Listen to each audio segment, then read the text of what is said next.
Le train de l'an 6 de la dynamique collective vient de quitter définitivement la gare à l'occasion de la rentrée solennelle sur le campus principal de l'université de Thion. C'est l'amphimile de ce temple du savoir qui a servi de cadre à ce rendez-vous assez couru de la communauté universitaire.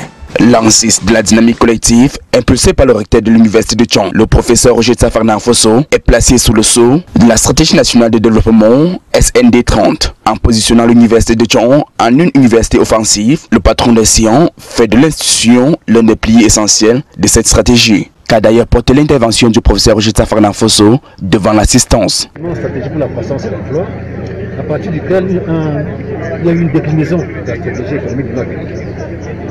À la fin de ce document de stratégie pour la croissance et l'emploi, un autre lui a succédé, qui est dans ce qu'on connaît aujourd'hui sur le titre de la stratégie nationale de développement, qui connaît la période 2020-2030. Tous ces deux documents consacrent la vision du chef de l'État de faire notre pays un pays émergent en 2035.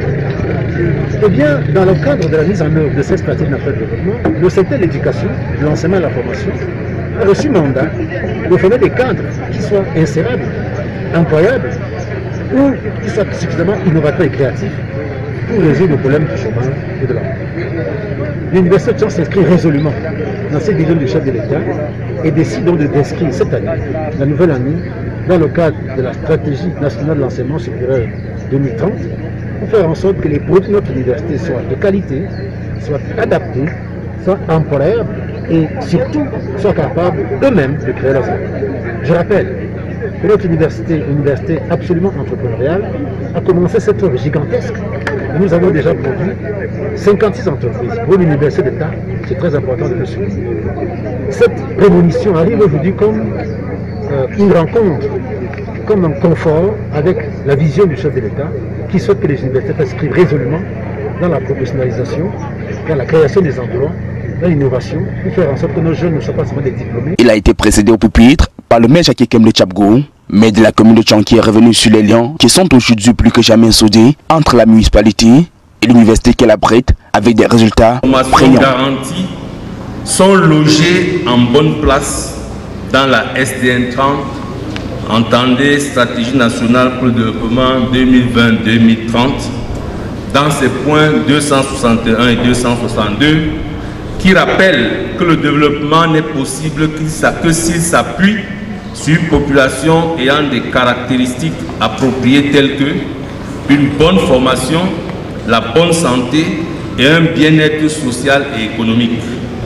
Et naturellement, la commune de Thion est bien consciente de cela et sait que la transformation structurelle de son économie requiert la disponibilité d'un capital humain compétent et compétitif qui représente un facteur indispensable pour l'industrialisation que nous souhaitons ardemment pour notre ville et qui a effectivement commencé par la mise en place de la toute première unité semi-automatique de tri modulaire des déchets du Sud-Sahara.